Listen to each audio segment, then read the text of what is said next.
اللہ کے نام سے شروع جو نہایت مہربان رحمت والا ہے۔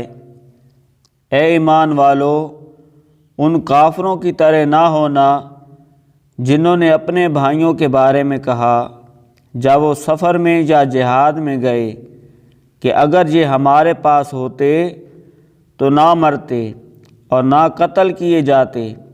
ان کی طرح یہ نہ کہو تاکہ اللہ ان کے دلوں میں اس بات کا افسوس ڈال دے، اور اللہ ہی زندہ رکھتا اور مارتا ہے، اور اللہ تمہارے تمام اعمال کو خوب دیکھ رہا ہے۔ اور اگر تم مر جاؤ یا مارے جاؤ، بہرحال تمہیں اللہ کی بارگاہ میں جمع کیا جائے گا۔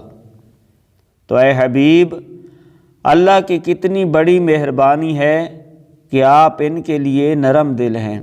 اگر آپ ترش مزاج سخت دل ہوتے تو یہ لوگ ضرور آپ کے پاس سے بھاگ جاتے۔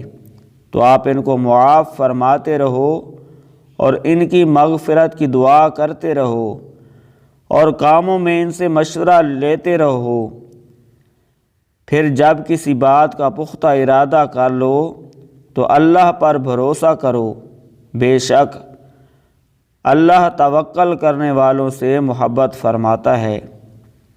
اگر اللہ تمہاری مدد کرے تو کوئی تم پر غالب نہیں آ سکتا، اور اگر وہ تمہیں چھوڑ دے تو پھر اس کے بعد کون تمہاری مدد کر سکتا ہے؟